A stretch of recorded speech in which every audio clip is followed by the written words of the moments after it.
Welcome to Tennessee's at-home learning series for literacy. Today's lesson is for all of our fifth graders out there, although anyone is welcome to tune in. This lesson is the third lesson in this week's series. My name is Ms. Thompson, and I'm a fifth grade teacher at Venus Stewart Elementary in Gallatin, Tennessee. Welcome to our virtual classroom. If you didn't see any of the previous lessons, you can find them on www.tn.gov/education. You can still tune into today's lesson, even if you haven't seen the others, but it might be more fun if you go back and watch our previous lessons because we're going to be talking about things we've learned previously. Today, we're going to continue reading our Chinese fable, Why the Dog Hates the Cat. Before we get started and to fully participate in today's lesson, you'll need a few things. One, you'll need one piece of paper, a pencil, and a surface to write on, a marker or a highlighter. And you also want the student pack for ELA grade 5, lesson 18, which I have here. And you can find that on the website, www.tn.gov/education, grade 5, lesson 18. I'll give you a few moments to get prepared for our time together. Now, in today's lesson, we're going to continue reading the Chinese fable, Why the Dog Hates the Cat. Remember, a fable is a short story, typically with animals as characters, and it teaches us a lesson, and it always has a moral, or what we call a theme. But wait, if I remember correctly, we still don't know what the moral or the theme of this story is, and I still want to know why the dog hates the cat. I hope we get a little closer to solving that mystery today. But before we start reading, I would like for us to take a look at some student work from our independent practice from our second lesson. This will help us remember what we read and get our brains prepped to dig into today's learning. Now, if you remember, here was our prompt. Our prompt said, imagine you are Ming Li. Retell the events from the story in your point of view.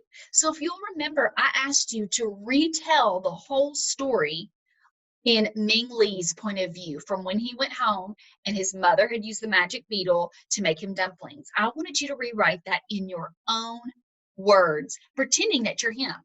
So what we're going to do now is we're going to look at a student response and what they sent in to me. Look at this response. This is written as if they are Ming Li.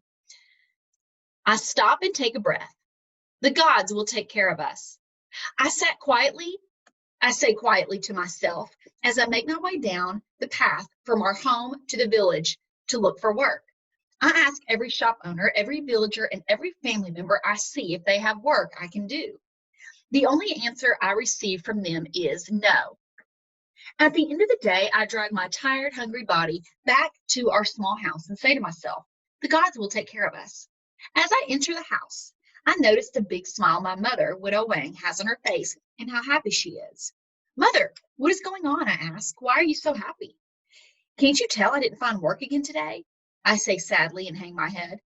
Yes, but I have the most wonderful news. We have been blessed by the gods. My mother tells me with a huge smile on her face. Wait and see what can happen, she says excitedly. I think to myself, my mother has gone crazy from not having any food. I watch her take something and place it in a pot with water, say a rhyme, and then wait for something to happen. While I watch my mother and think she has lost her mind, I begin to smell the wonderful smell. I ask my mother, Mother, what is that smell? Sit down, Ming Li, and enjoy, my mother says. I sit at the table as my mother places the best-looking pork dumplings in front of me. I can't believe my eyes. Have the gods answered my prayers? I wonder out loud.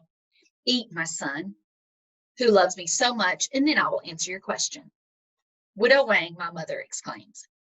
I eat quickly, and my stomach fills up with the best pork dumplings I've ever tasted. I look at my mother, who can no longer keep a secret.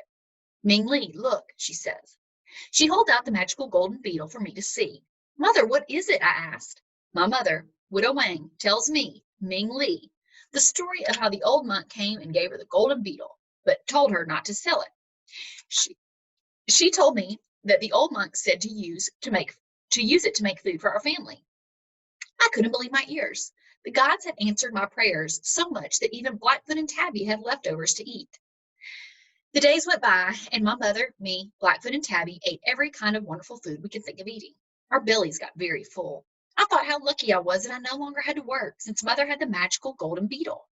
In fact, I told her, I'm so blessed by the gods, since I will never have to work again, and it's all because of the golden beetle. I thought for a second, then excitedly said, Mother, let's invite all of our family and friends to see how the widow Wang and her family have it now, and that we have so much food, even our dog and cat are fat.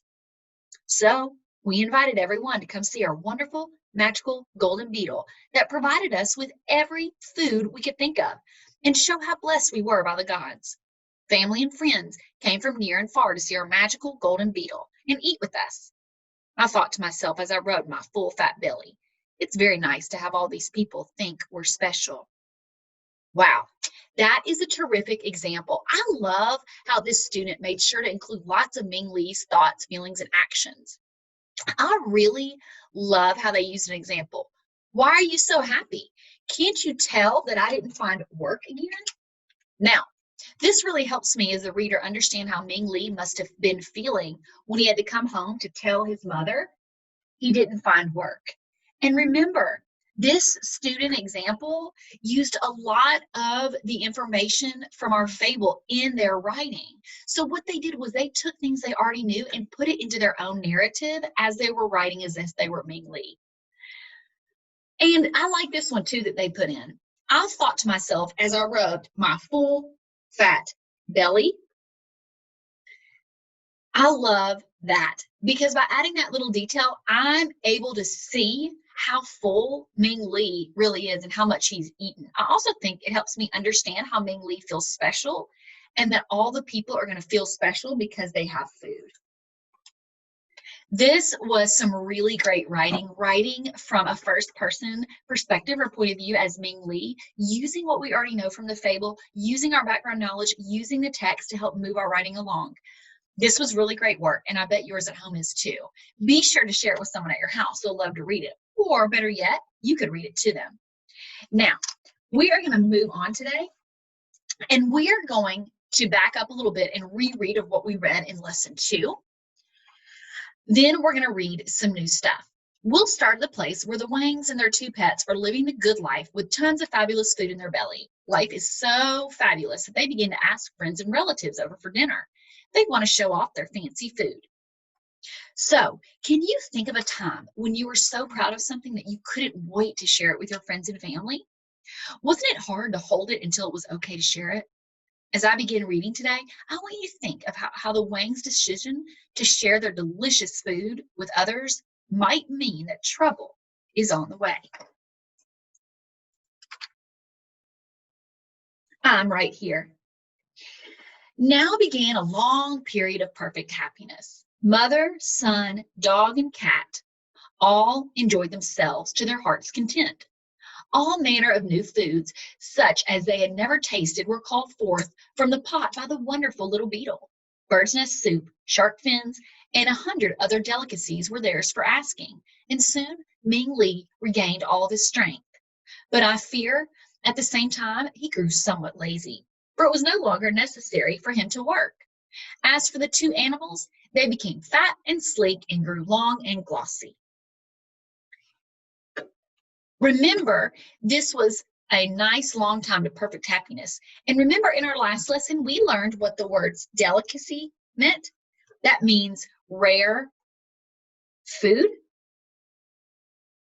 So we know that the Wangs were enjoying food that they've never had access to before, and the golden beetle was making their life really, really wonderful.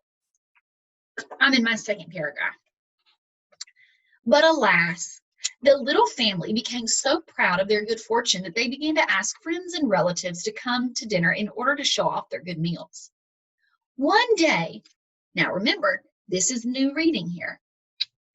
One day, a Mr. and Mrs. Chu came from a distant village. They were much surprised at seeing the high style in which the Wangs lived. They had expected a beggar's meal, but went away with full stomachs.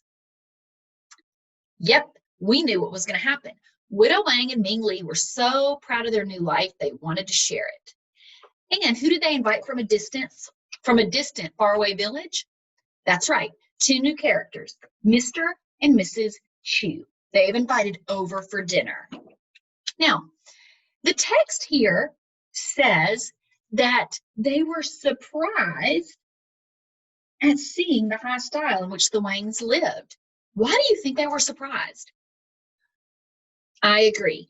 I think they'd probably been there before, and they probably knew exactly what to expect, that they wouldn't have a lot of food, and they were greeted with a wonderful meal, one equal to somebody that high style or somebody that was rich would have, and not the Wangs. What did they expect to see instead? They expected to see a beggar's meal, right? Let's think about that word beggar. What does the word beggar mean? We know beggar means to beg or to ask for something, food or money. So we probably can infer or assume that they thought they were just going to get a little bit of scraps put together like a beggar might get if they're asking for food. But they didn't expect to go away with full stomachs, did they? Very good. Moving on. And if they left with full stomachs, do you think they have full stomachs at home? Look at this. They left with full stomachs. I have a question as a reader. Do they normally have full stomachs at home? I'm wondering that. I'm thinking they might not. Let's keep reading. It's the best stuff I ever ate, said Mr. Chew as they entered their own tumble-down house. Yes, and I know where it came from, exclaimed his wife. I saw Widow Wang take a little gold toy out of the pot and hide it in the cupboard. It must be some sort of charm, for I heard her mumbling to herself about pork and dumplings just as she was stirring up the fire. Uh-oh. What did Mrs. Chew see? Yes, she saw Widow Wang use the golden beetle. It sounds like she wasn't close enough to see what it was, so she called it something else. And what did she call it? That's right. She called it a toy. That is what she said. She called it a little gold toy, so she must not have been very close to it. What else did Mrs. Chew hear? What did she hear? That's right. She said, for I heard her mumbling to herself about pork and dumplings, just as she stirred up the fire for cooking. Well, we know Widow Wang was not mumbling at all. We know that from our background knowledge. What was she saying? Yes, she was saying the little rhyme to get the golden beetle to work. And that rhyme is, dumplings, dumplings, come to me. I'm as thin can be. Dumplings, dumplings, smoking hot. Dumplings, dumplings, fill the pot. Do you think Mr. Chew is believing the story that his wife is telling right now? I don't either. Think about it. His wife is saying she saw a little gold toy and that's where the food came from. I bet the husband is not really believing that. Let's read to find out. A charm, eh? Why is it other people have all the luck? It looks as if we're doomed forever to be poor. Why not borrow Mrs. Wang's charm for a few days until we can add a little meat to our own bones? Of course, we'll return it sooner than later. He did believe her, didn't he? Wow. I noticed that Mr. and Mrs. Chew both refer to the toy as a charm. Why do you think they did that? Have you ever heard the word charm in this context? Well, charm refers to something having magical power, so it makes sense that Mr. Chew would consider the gold toy a charm, because if his wife's story is true, this thing really could be magical. And let me ask you another question. Look at this. What does Mr. Chew mean when he says, why is it that other people have all the luck? Take a moment and jot down your answer. What do you think he means? Other people have all the luck. Write that down.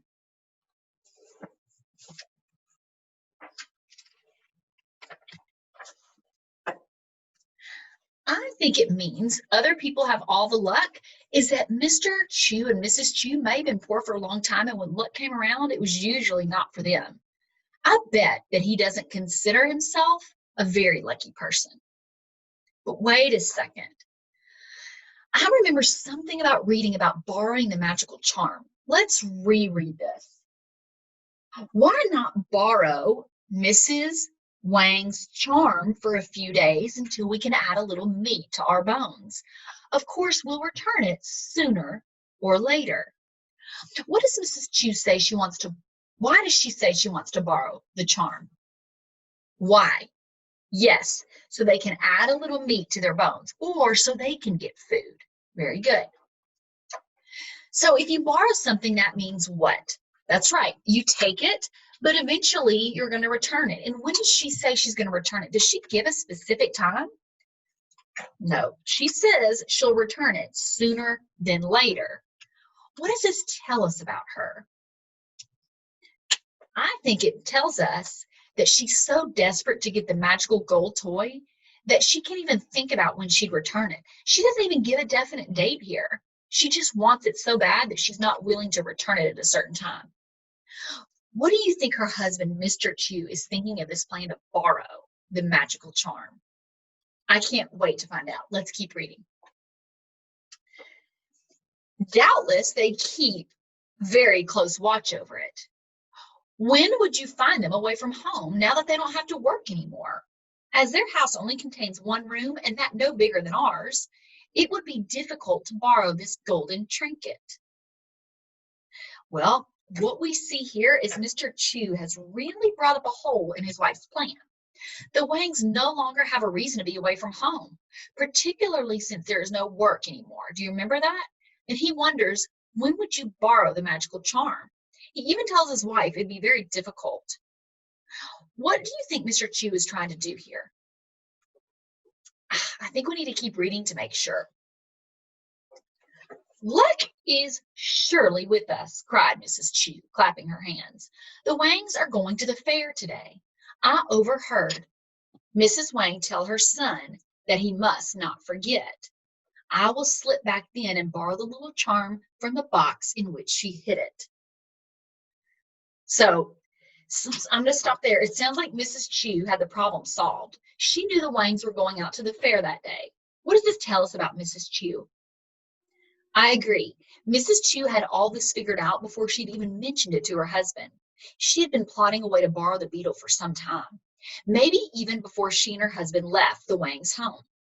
We did read that they lived in a distant village, and I'm guessing she had plenty of time to think about it on the journey home. Mrs. Chu's plan is to slip back and borrow the little charm from the box in which she hid it. What do you think of her plan? Let's see if Mr. Chu agrees. Aren't you afraid of Blackfoot? Pooh, he is so fat, he can't do nothing but roll. If the widow comes back suddenly, I'll tell her I came to look for my big hairpin that I lost while I was at dinner. Now, if Mr. Chu said this, aren't you afraid of Blackfoot? Do you think he's trying to find another hole in his wife's plans? Do you think Blackfoot the dog would spoil Mrs. Chu's plan? Nope. Old Blackfoot is too fat to do anything. I noticed something else that Mrs. Chu has been planning out. Did you notice it too? Yes. She even has a plan of what to say if she gets caught by Widow Wang, right? It's kind of like she's thought of everything. She says, I'm going to tell her I came here to look for my hairpin that I lost at dinner. She's even thought that far ahead as to what would happen if she got caught in there. What do you think Mr. Chu's going to say now? Let's keep going. I'm up here at the top, second page. All right, go ahead. Only, of course, we must remember we're borrowing the thing, not stealing it. For the Wangs have always been good friends to us, and then, too, we just dined with them. He caved. Why do you think he finally agrees with her? I think he probably feels like he is out of ways to poke holes in her plans. He knows she's already thought of everything, and he's not going to convince her otherwise. How does he make himself feel better about the plan? This is what we call rationalizing. I'll say that word again, rationalizing. And it's when we make excuses or justify our choices or behaviors. Here, he's really rationalizing his decision to go along with his wife's plan. He tells himself and he tells her that they're not stealing it. Remember, we're borrowing, not stealing. So he's kind of making himself feel a little bit better. Why do you think Mr. Chu mentions that the Wangs have always been good friends and have just had them over for a good meal? Maybe one last ditch effort to change his wife's mind, maybe so. But I also think he's telling this to himself as much as he's telling it to her. I think Mr. Chu is feeling a little bit guilty and he believes this isn't the right thing to do. He says they've been really good friends to us and we just had dinner with them. My question, he's probably wondering, why are we borrowing something and not telling them? It's no doubt that Mr. and Mrs. Chu approach solving the problem very differently. Mrs. Chu sees no other way to borrow the beetle and return it later.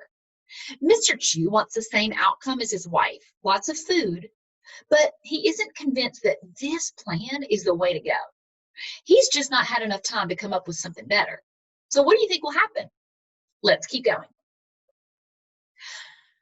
So skillfully did this crafty woman carry out her plans that within an hour she was back in her own house, happily showing the beetle to her husband.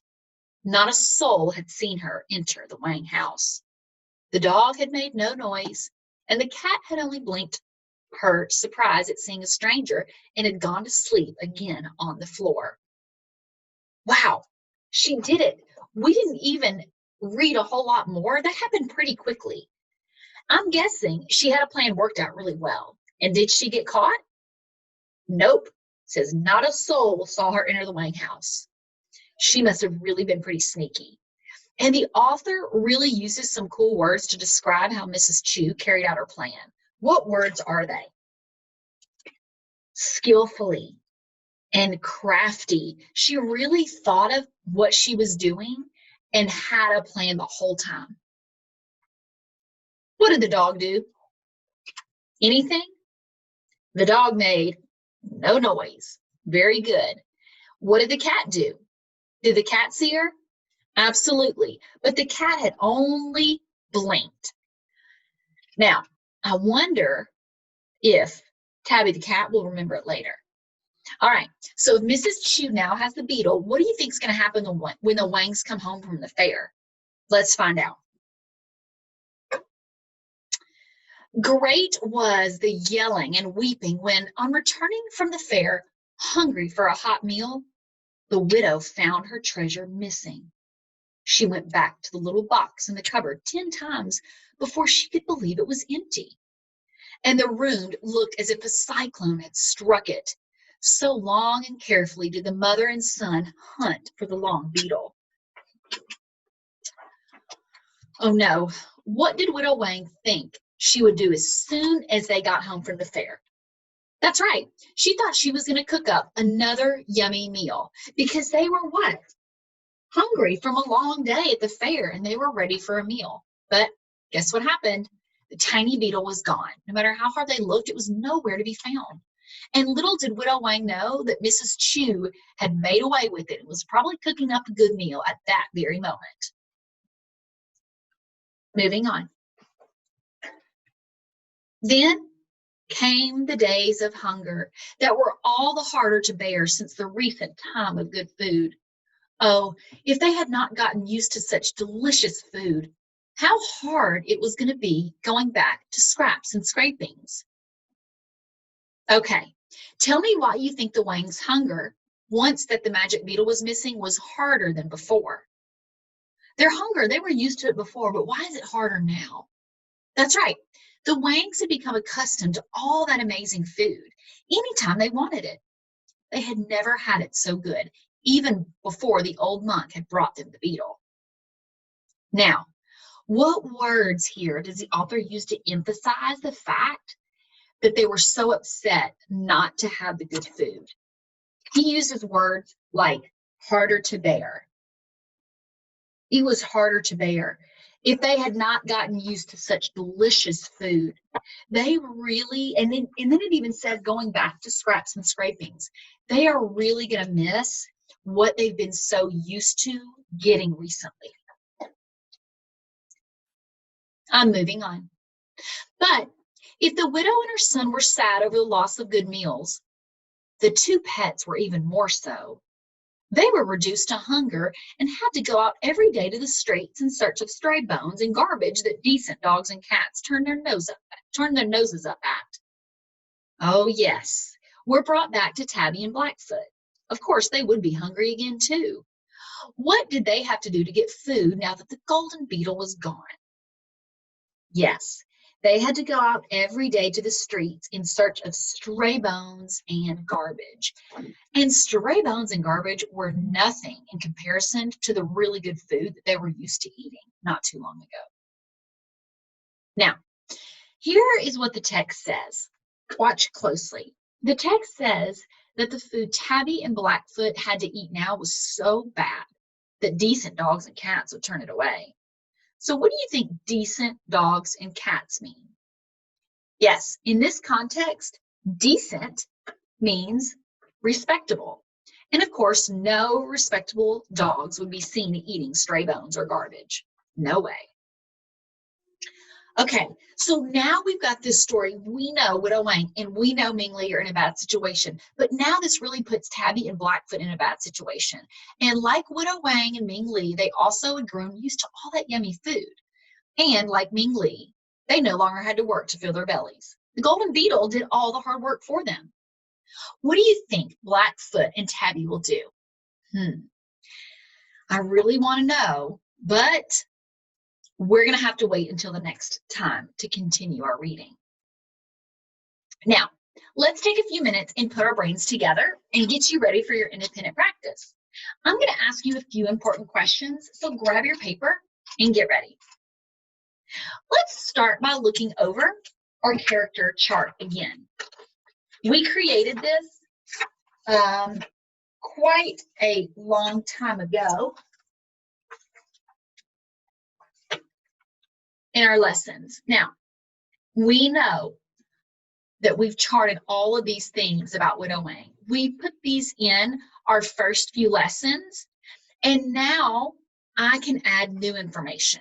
Discovered that the beetle worked, convinced Ming Li that the golden beetle was real, began using the beetle to make lots of fancy food, was proud of their new luck, right?